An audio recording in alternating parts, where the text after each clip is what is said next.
انعام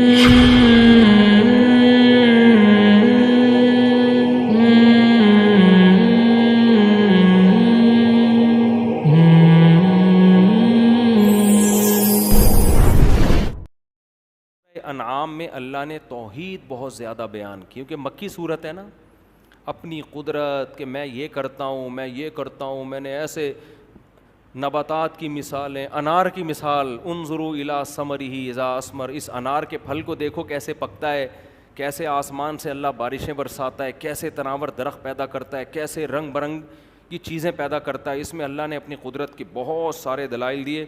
اور ایک دلچسپ واقعہ، چونکہ کل ایک ہندو فیملی مسلمان ہوئی الحمدللہ، تراویح کے بعد شاید ابھی بیان میں بھی بیٹھے ہوئے ہوں، تو میاں بیوی بچے، MBBS پتہ ہے کسے کہتے ہیں؟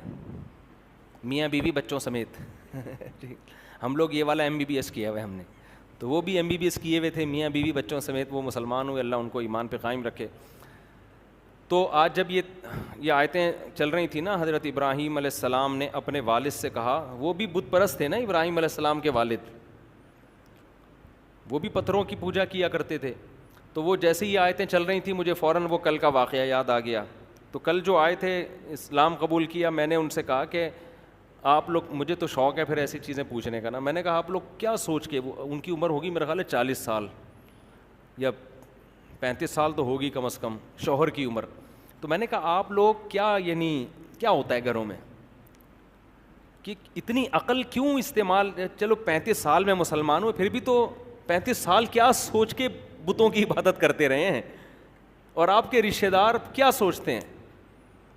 تو انہوں نے بتایا کہ دیکھو KPK میں دین کا عنصر بہت زیادہ ہے، پاکستان میں اگر من حیث القوم سب سے زیادہ مذہب نظر آئے گا نا تو KPK میں نظر آئے گا آپ۔ مجھے عجیب بات بتائی، انہوں نے کہا میرا بھائی ہندو ہے، KPK میں رہتا ہے، روزے سارے رکھتا ہے۔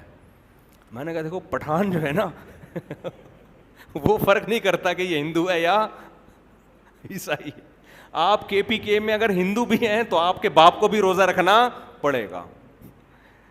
وہ اس لیے کہ وہ جب صبح گھر سے بندہ نکلتا ہے، اس نے کہا ویسے بھی سارے ہوٹل بند ہیں، نہ چائے پینے کو ملے گی، کچھ بھی نہیں ملے گا، تو غیر مسلم بھی سوچتا ہے چلو یار غریبی میں ہم بھی روزہ رکھ لیں۔ تو KPK میں دین کا ماحول بہت زیادہ ہے، تو کہہ رہے میرا بھائی تو ہندو ہو کے بھی وہاں KPK میں رہتا ہے مگر روزے رکھتا ہے۔ ایک دفعہ ایک سکھ نے بھی مجھے بتایا تھا کہ وہ بھی مسلمان ہوئے تھے، کہہ رہے میں جب سکھ تھا پھر بھی روزے رکھتا تھا میں۔ ماحول ایسا بن جاتا ہے نا کہ سب کچھ بند ہے، تو وہ کہتا ہے چلو یار پھر جب یہ کھائیں گے ہم بھی اسی ٹائم پہ کھا لیں گے۔ خیر، تو میں ان سے پوچھ رہا تھا کہ یہ جب بت بناتے ہیں اپنے ہاتھ سے تو یہ سوچ نہیں رہے ہوتے؟ انہوں نے کہا بناتے نہیں ہیں، یہ مندروں سے ملتے ہیں۔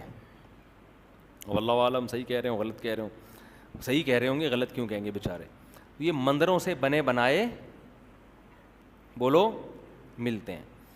تو مندر سے آپ بنے بنائے بت لے کے آتے ہیں، تو مختلف ان کی وہ چیزیں ہوتی ہیں کہ یہ والا بت اس کام کے لیے، یہ والا بت اس کام کے لیے، تو وغیرہ وغیرہ۔ اب کیا میں اس پہ زیادہ ڈیٹیل جاؤں، ٹھیک ہے نا؟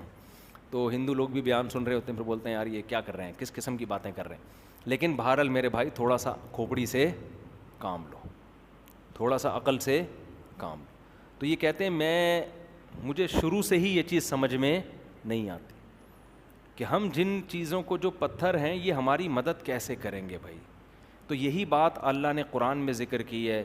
ابراہیم علیہ السلام نے اپنے والد سے کہا کہ اتتخذوا اصناما آلہا، آپ پتھروں کے بت بناتے ہو، خود ان کو اپنا معبود بناتے ہو، یہ تو کھلی ہوئی غلطی ہے۔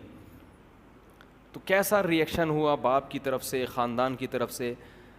آج بہت سے لوگ کہتے ہیں لبرل بنتے ہیں، لیکن کوئی عیسائی اسلام قبول کرتا ہے خاندان کی طرف سے دھمکیاں، اور ہندو اسلام قبول کرتا ہے تو خاندان کی طرف سے صرف دھمکیاں نہیں۔ عیسائی تو پھر بھی تھوڑے لبرل ہیں، کوئی عیسائی اسلام قبول کرنا چاہے اتنی رکاوٹ نہیں ہے، لیکن پاکستان میں رہنے والے ہندو جب اسلام قبول کرنا چاہتے ہیں ان کے لیے بہت بڑی رکاوٹیں کھڑی ہوتی، ایک رکاوٹوں کے ایک پہاڑ ہوتے ہیں آگے، خاندان والے چھوڑتے نہیں ہیں اتنے آرام سے، تو زبردستی مجبور کرتے ہیں ان کو۔ تو کل میرا ایمان بڑا تازہ ہوا، انہوں نے بتایا، اچھا میرا بیان بھی سال بھر سے سن رہے تھے، تو انہوں نے بتایا کہ یہ چیز مجھے کبھی بھی میری کھوپڑی میں آئی نہیں ہے۔ تو میں نے کہا گائے کا گوشت آپ کھاتے تھے؟ کہتے ہیں میں شروع سے کھاتا ہوں گائے کا گوشت۔ کیونکہ جب میں اپنے پنڈتوں سے پوچھتا تھا وہ کہتے تھے گائے کا گوشت مت کھاؤ, تو میں کہتا تھا بھائی کیوں نہیں کھائیں ہم, آج کل تو لاجک کا دور ہے نا, جب بکری کا بھی کھاتے ہیں مرغی کا بھی کھاتے ہیں تو گائے کا کیوں نہ کھائیں ہم, ٹھیک ہے نا, گائے نے کیا ایسی چیز ہے, تو یہ کہاں ہے کہ یہ ہماری ماں ہے یا یہ, میں اکثر ایک سوال پوچھتا ہوں نا, گائے اگر ماں ہے تو بیل پھر باپ ہونا چاہیے, کیا خیال ہے بھائی, پھر بیل باپ ہونا چاہیے, بھینس کا دودھ تو آج زیادہ پیا جا رہا ہے, وہ نانی ہونی چاہیے. تو یہ پڑھے لکھے, میں جو تمام ہندو لوگ ہیں ان سے محبت کے ساتھ ایک بات عرض کر رہا ہوں, دیکھو میں جھوٹ بول کر اپنے آپ کو مطمئن کر سکتا ہوں, آپ جھوٹ بول کر اپنے آپ کو مطمئن کر سکتے ہیں, بنانے والے کو ہم دھوکہ نہیں دے سکتے. یہ جو ہندو کل مسلمان ہوئے نا, کہہ رہے تھے کہ یار اسلام کا جو عقیدہ توحید ہے نا اتنا صاف ستھرا, اتنا واضح ہے, 2 اور 2 4 کی طرح, اس میں کوئی کنفیوژن نہیں ہے, سکون بھی کتنا ہے. قرآن نے بیان کیا, ضرب اللہ مثلا رجلا فیہ شرکاء متشاکسون, اللہ مثال دیتا ہے 2 آدمیوں کی, ایک وہ جس کے کئی آقا ہوں, یہ زیادہ خوشی میں ہوگا سکون میں یا جس کا صرف ایک آقا ہو, سکون کس میں ہے؟ تو ایک کو معبود بنانے میں سکون ہے بھائی, ہمارا ہر مسئلہ ایک اللہ ہی پورا کرے گا. آپ کے ہاں یہ 50 والا بھگوان الگ قسم کے مسائل کے, اس میں ریٹ بڑھا دو گے تو مسائل 100 والا بھگوان کے الگ ریٹ ہیں, ہول سیل کے ریٹ الگ ہیں, ریٹیل کے ریٹ الگ ہیں, پھر 4 بھگوان کے ساتھ ایک فری مل رہا ہے. اب فری والا پتہ نہیں کچھ کر بھی سکے گا کہ نہیں کر سکے گا, وہ فری والا ہے. تو 10 قسم کے مسائل ہیں, چھوڑ دو اپنے باپ دادا کی اندھی تقلید. قرآن فرعون کے بارے میں کیا کہتا ہے؟ فرعون خود بھی جہنم کی آگ میں اور اپنے ماننے والوں کو بھی جہنم کی آگ میں لے کے جائے گا. اور آخری آیت کر کے میں اپنے بیان کو ختم کرتا ہوں. ابراہیم علیہ السلام نے اپنی قوم سے کہا, انما اتخذتم من دون اللہ اوثانا مودۃ بینکم فی الحیاۃ الدنیا. یہ ہندو بھائیوں سے خاص گزارش ہے کہ اس آیت کو غور سے سنیں, خاص گزارش ہے. دیکھو ہم اپنا مذہب کسی پہ تھوپتے نہیں ہیں, آپ کی مرضی آپ اسلام لائیں نہ لائیں. جب بھی اسلامی حکومتیں آئی ہیں مذہبی آزادی دی گئی ہے. 1000 سال ہندوستان پہ مسلمانوں نے حکومت کی ہے, مگر مندر اس وقت بھی تھے اور آج بھی ہیں. پاکستان میں بھی مندر ہیں, کھلے عام ہندوؤں کو اس میں جانے کی اجازت ہے. ہم نے کبھی کسی ہندو کو مندر جانے سے روکا نہیں ہے. میں قلات گیا, وہاں پشتو بولنے والے پٹھان لوگ بڑے دین پر مضبوط ہوتے ہیں, لیکن ہندوؤں کو کسی نے آج تک نہیں چھیڑا. صدیوں سے پرانے مندر ہیں, وہ مندر میں نے یوٹیوب پہ دکھائے بھی ہیں, ولاگ بنایا میں نے, یہ بتانے کے لیے کہ ہندو الحمدللہ پاکستان میں آزاد ہیں اپنے مذہب کے بارے میں, ان پر کوئی جبر اور دباؤ نہیں ہے.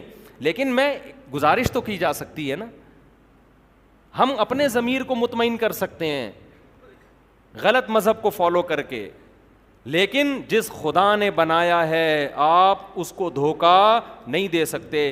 ابراہیم, آپ ہندو مذہب کو کیوں فالو کر رہے ہو؟ دلیل کی بیس پہ نہیں, خاندان کی بیس پہ, کہ میرے ابا بھی ہندو, میری اماں بھی ہندو, میرا بھائی بھی, میرا کلچر, میرا خاندان. اس کے بارے میں قرآن کے الفاظ کیا ہیں کہ ابراہیم علیہ السلام نے کہا, اے میری قوم آج تم میری مخالفت کر رہے ہو مودۃ بینکم, آپس کی رشتہ داری کی وجہ سے. آپس کی, خاندان ایک ہے, قبیلہ ایک ہے, سبوں نے بھگوان بنائے ہوئے ہیں, اس بیس پر میری دعوت تمہاری سمجھ میں نہیں آ رہی. میں چیخ کے تھک گیا کہ یہ پتھر کے بنے ہوئے بت ہیں, بھائی ویڈیو نہ بنائیں. میں چیخ کے تھک گیا کہ یہ پتھر کے بنے ہوئے بت ہیں, یہ تمہارا کام نہیں بنا سکتے, یہ تو خود تمہارے بنائے ہوئے ہیں, یہ تو کریٹڈ ہیں. گاڈ کریٹڈ تھوڑی ہوتا ہے, گاڈ تو کریٹر ہوتا ہے, اس کو کسی نے نہیں بنایا ہوتا. یہ تو بنے ہوئے ہیں, ان سے زیادہ اچھے تو ہم ہیں. قرآن کہتا ہے الہم ارجل یمشون بہا, تمہاری ٹانگیں ہیں جس سے چل سکتے ہو, کیا یہ اپنی ٹانگوں سے چل سکتے ہیں؟ قرآن کہتا ہے الہم ایدی یبطشون بہا, تم اپنے ہاتھوں سے پکڑ سکتے ہو, کیا ان کے ہاتھ ہیں جن سے یہ پکڑ سکتے ہیں؟ ام لہم اعین یبصرون بہا, تم اپنی ان 2 آنکھوں سے دیکھ سکتے ہو, کیا یہ بت اپنی ان 2 آنکھوں سے دیکھ سکتے ہیں؟ یہ تو تم سے بھی زیادہ کمزور ہیں. تو ابراہیم علیہ السلام نے کیا کہا کہ دلیل سے تمہیں میری بات سمجھ میں آ رہی ہے, لیکن تم اپنی خاندانی پرمپرا اور خاندانی تعلق کی بیس پر کیا کر رہے ہو؟ تم یہ کہہ رہے ہو کہ نا. تو فرمایا کہ یہی رشتہ داری اور خونی رشتے جب اللہ حساب و کتاب تم سے لے گا, یہی خونی رشتے محبتیں محبتوں کی بجائے دشمنیوں میں تبدیل ہو جائیں گی. تم انہی کے گریبان پکڑو گے کہ اللہ ان کی وجہ سے ہم نے تجھے چھوڑا تھا. تو بھائی رشتہ داری اتنی نبھاؤ جتنی افورڈ کر سکتے. کسی کا ساتھ اتنا دو. آپ نے کیا کیا, ایک اشتہاری مجرم کو گھر میں پناہ دے دی, اس کی وجہ سے آپ بھی کیس میں آ گئے, چوڑے میں آ گئے. لوگ کہتے ہیں نا ابے تو نے اتنا اس سے محبت کا اظہار کرنا تھا جتنا افورڈ کر سکتا, تو نے اتنے بڑے مجرم سے تعلقات کر لیے تو بھی پکڑا جائے گا, انویسٹیگیشن میں تیرا بھی نام آیا ہے.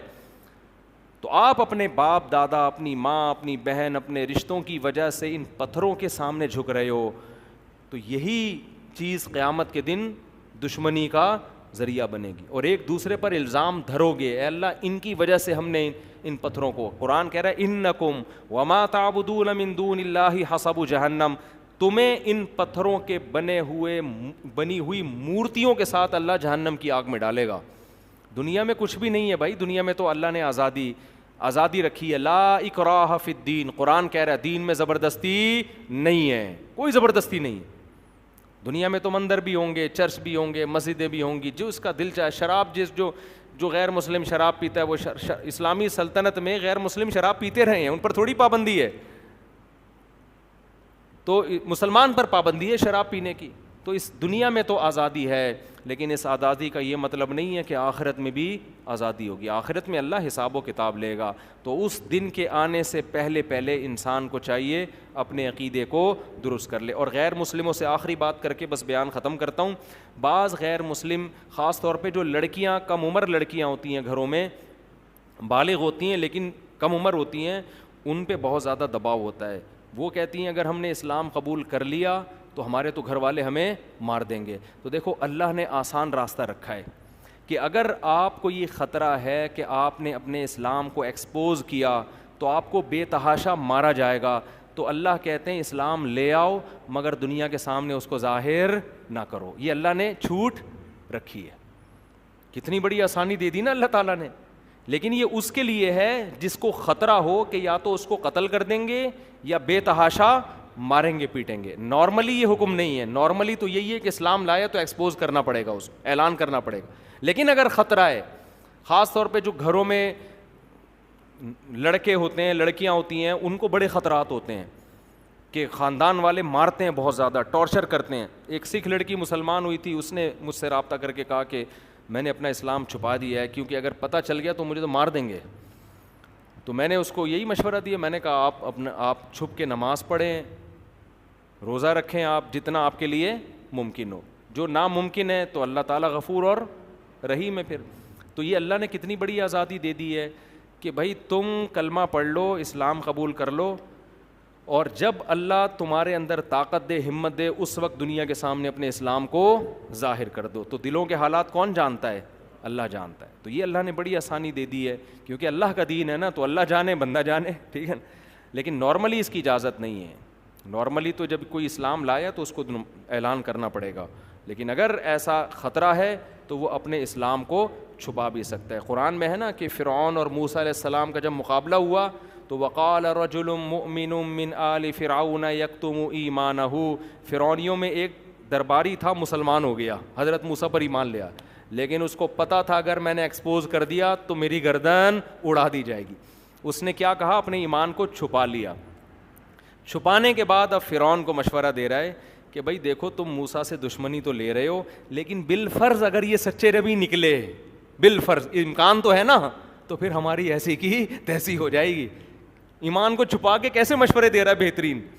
اور کہا یوسف علیہ السلام بھی اللہ کے پیغمبر, ان کا بھی دعویٰ تھا کہ وہ اللہ کے پیغمبر ہیں, ہم نے ان کو بھی جھٹلایا. اور اس کا دعویٰ کیا ہے موسیٰ کا, کیسا دیکھو کیسی تبلیغ کر رہا ہے وہ, کہ موسیٰ کا دعویٰ ہے کہ ایک خدا پر ایمان لے آؤ. دعویٰ دیکھو, دعوے میں بندہ غلط نہیں ہے, باتیں صحیح کر رہا ہے, ان کا کوئی مفاد نہیں ہے. اور پھر کیا کہنے لگا, یا قوم لکم الملک اليوم ظاہرین فی الارض, آج زمین میں ہماری حکومت ہے, لیکن حکومتیں الٹتی پلٹتی رہتی ہیں, آج ہم طاقت کے نشے میں ہیں. تو فرعون نے اس کو مارا نہیں, کیونکہ فرعون اس کو اپنا بندہ سمجھ رہا تھا نا. نہیں آئی بات سمجھ میں؟ فرعون سمجھ رہا ہمارے دربار کا آدمی, لیکن تھوڑا سا کھسک گیا ہے یہ تھوڑی سیٹنگ کیا ہو گئی ہے, آؤٹ ہو گئی. تو جو غیر مسلم جبر دباؤ میں آ چکے ہیں, اسلام قبول کر لیں, اللہ کو بتا دیں کہ اللہ ہم نے اسلام قبول کر لیا ہے, کلمہ شہادت پڑھ لے, اور پھر اپنے والدین کو اس طرح سے تبلیغ کر لیں. یہ نہ بتائیں کہ ہم مسلم ہیں, بتائیں بھائی ابا دیکھو یہ مٹھائی بت کے سامنے صبح ہم رکھ کے گئے تھے, شام کو بھی ویسی کی ویسے ہی پڑی ہوئی ہے, تو کیوں ان سے دل بہلا رہے ہیں, کیا ہے یہ, کیوں ہم ان اپنے مذہبی رہنماؤں کے پیچھے چلیں. اللہ تو جس نے بنایا ہے وہ کریٹر ہے, وہ کریٹڈ نہیں ہو سکتا. تو یہ 2 اور 2 4 کی طرح ہے. تو اسلام توحید کی دعوت دیتا ہے. اسلام میں عبادت ہے, نماز ہے, صفائی ہے, روزہ ہے, ماں باپ کی اطاعت ہے.